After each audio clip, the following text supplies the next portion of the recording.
A bitch just be talking about me thinking I ain't gonna go look on their page. I be looking at y'all page.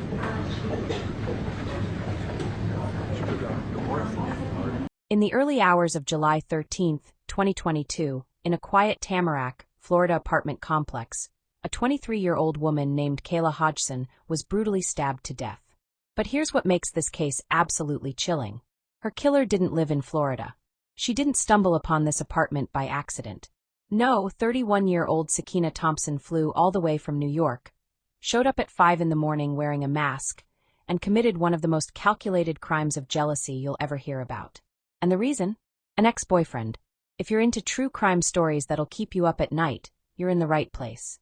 I'm dropping these cases every week here on Midnight Crime, so do me a favor, hit that like button, smash subscribe, and turn on that bell icon so you never miss when we dive into the darkest corners of human behavior.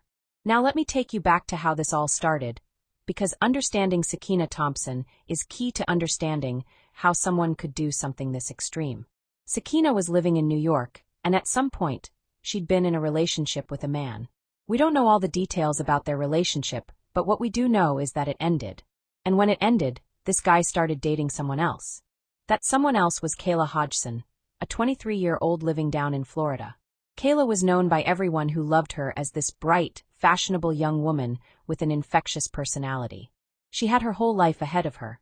She was just living her life, dating someone new, probably not thinking twice about this man's past relationships. But Sakiyna? She was thinking about it.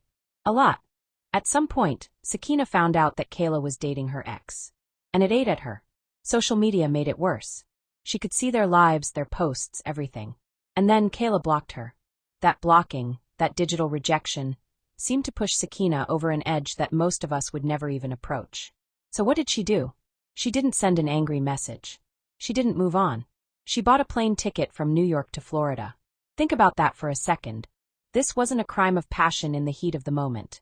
This took planning. This took days of thinking, booking flights, packing bags, getting on that plane. Every step of the way, she had time to turn back.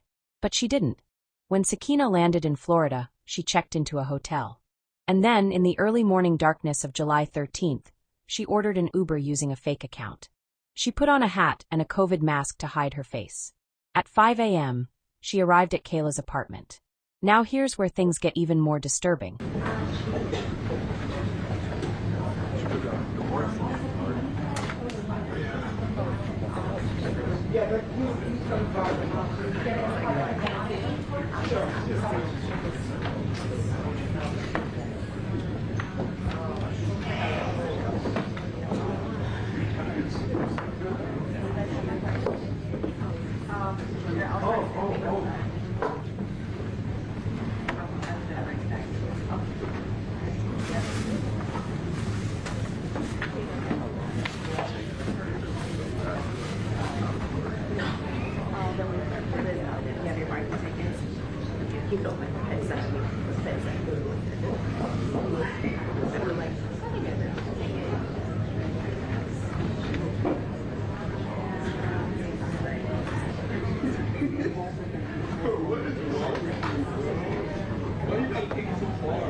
Close the door.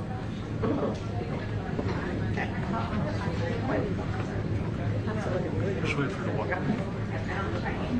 Trying to decide if it's worth trying to see if I can.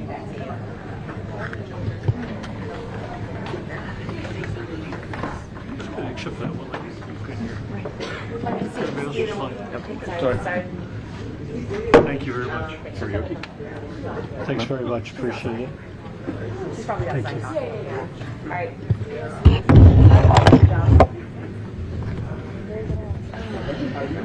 Too late to get things here from where I am. A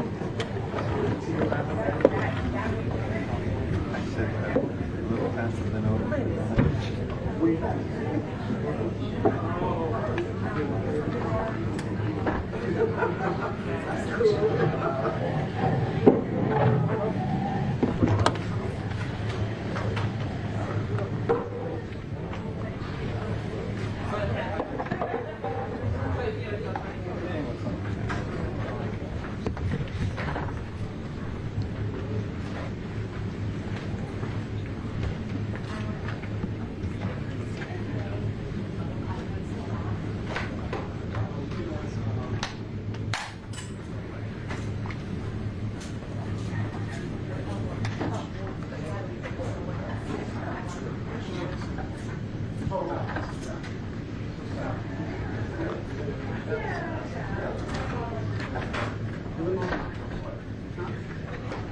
Yeah, sorry.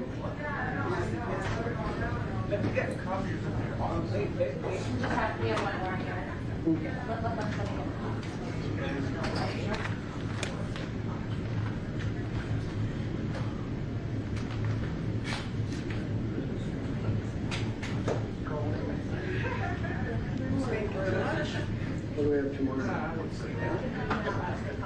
A trial? Who are we going on? Okay. They're gonna, is that a mystery base? A mystery base case? Yes. Huh? Is the victim gonna show up for that? Oh, maybe. No. I thought they spoke to her, everybody spoke to her. How are you gonna take her death for tomorrow? He's gonna order a reporter. He'll take the death in the morning and give her the at the end. We'll see. Judge, can we have one of Bailiffs make copies of those letters if possible, just so I can put them in my file? We can. I don't know how they're gonna make them, but. I mean, we have the PSF. Let me see if Sabrina can come. She'll make it.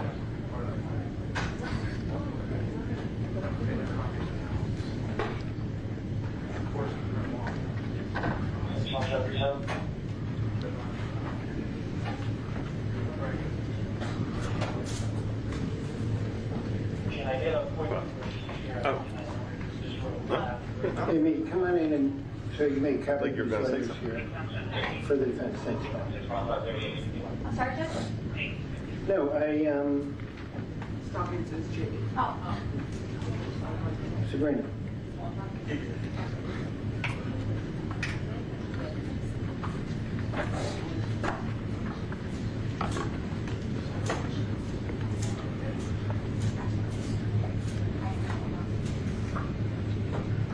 Sakiyna later claimed she just wanted to have a woman-to-woman conversation with Kayla about the man they'd both dated.